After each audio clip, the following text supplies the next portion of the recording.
Okay, this is English 201, no, sorry, English 101, week 12, part 10. This is the spring of 2021. So we are finished with the walker. I do want to do a little bit with vocabulary really quick before we move on, because I realized as I was going, I kind of zipped past some vocabulary. Now, if there's any words in the walker you don't know, you should look them up. But I also think it's useful for me to do it with you guys because there can be some tricky things that happen. I was thinking about it after I put the phone down and realized there may be some confusing ones in there. Most of them are pretty simple and straightforward, and I'm just going to show you. So I looked them up on my computer, so I'm just going to show them to you really quick to make sure you have some clear definitions of these words. So the first, the lurid means causing horror or revulsion. So something that makes you feel horror or revulsed, gruesome. Is that's what lurid means. So think about like dead bodies on the front page of a newspaper. That's a lurid newspaper cover because it fills you with horror or revulsion. Revulsion is like when you want to get away from something. And if you don't know what revulsion means, you might want to look it up. But gruesome and causing horror is pretty good. Salacious is another word that comes up in Walker. Um, Having an undue or inappropriate interest in sexual matters. It's not really used like that here. Salacious, it's sexual matters, but it really, Walker's using it to mean like exciting because sexual matters are exciting for people. But like so are cannibals. Like there's something salacious about cannibals because you're going to eat another human being. It's not sexual exactly, but it's that same kind of like exciting but sort of trashy. And again, because her point is that the cannibals are salacious, meaning it's exciting. It's like very dramatic, but it's not really realistic. It's not the thing you should be fearing. It's just the most exciting thing to think about. If it was a movie about cannibals or a movie about sexual excitement, you might watch that, where you'd be less likely to watch a movie about, healthy eating. Okay, concoct is a word. Concoct comes from concoction. It's a mixture of lots of different things. So she talks about how your fear will concoct scenarios, meaning it concocts, meaning it's a mixture of various ingredients or elements, but an elaborate story, a fabrication. You've concocted it. Why do they use the word concoct? Because if you're picturing your plane crashing, you're probably picturing a movie that you've seen in which a plane crashes, and you may be concocting, meaning combining lots of different movies where the plane crashed. Dire is another one that occurs in here. It just means extremely urgent. So the situation of the guys in the boat was dire because it was very serious and urgent. Capsize is when a ship flips over in the water. And that's what happened to the big boat that the guys were on before they ended up on a little boat. Deliberation, um, which is when you are thinking about something or deciding carefully. So the men on the boat had to deliberate to decide which direction they were going to go. And of course, they chose wrongly, but they didn't deliberate enough. They should have deliberated more, I guess. But deliberation is when you are like seriously thinking carefully about something. Temperament, um, temperament is sort of a characteristic or habitual inclination or motive or emotional response. Oh, that's a terrible definition. But the point is, it's a habitual inclination. Temperament's sort of how your mind works. So, like, my temperament is generally to be pretty happy and look at things I tend to look on the bright side, but somebody else's temperament might be to always see the bad.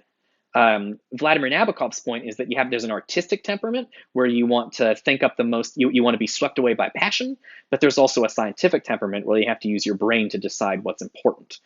So Vladimir Nabokov's examples are characteristic, like a certain kind. Like some people are artistic characters, and some people are scientific characters.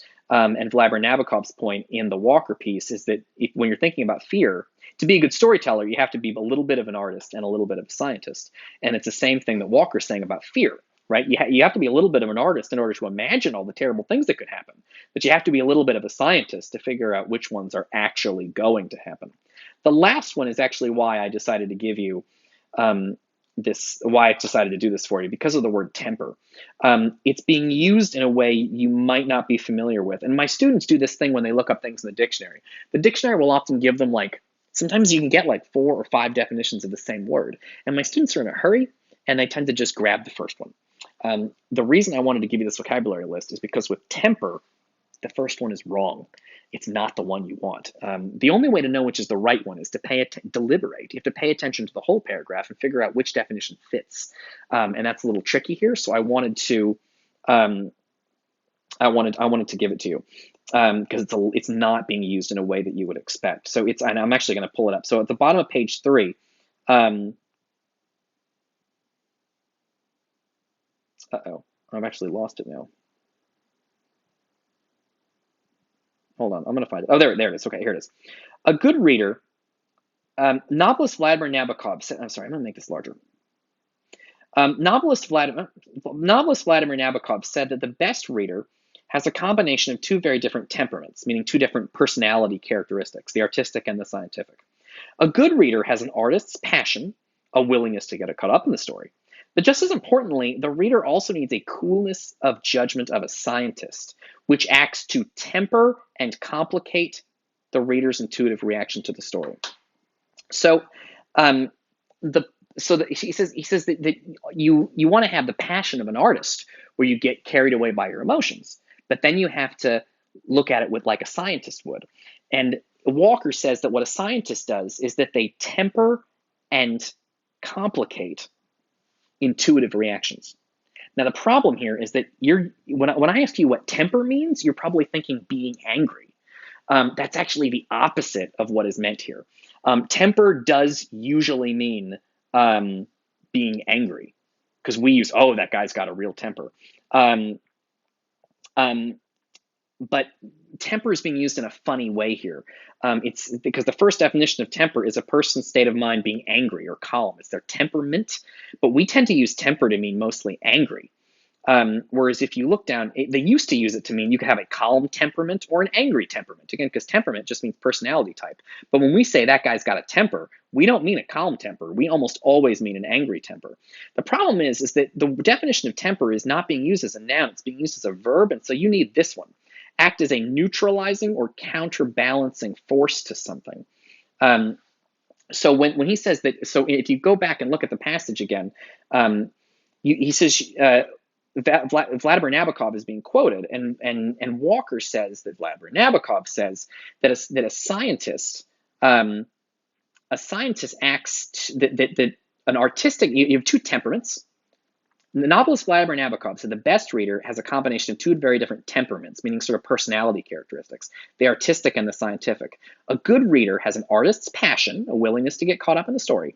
But just as importantly, the reader also needs the coolness of judgment of a scientist, which acts to temper and complicate the reader's intuitive reactions to the story, meaning the passionate bits. So temper here means to counterbalance. So it does not mean get angry.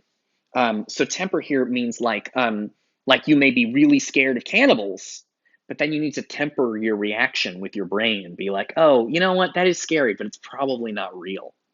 Whereas, right, so that's what she means by tempering. It doesn't mean you should get angry about cannibals. If you're tempering your reaction to cannibals, it doesn't mean you're getting angry. It means you're realizing you need to kind of dial it down a little bit. Okay, maybe that's the last video. I think I might do one more, but we'll see. I'll pick it up in the next one. I'm probably going to do one more.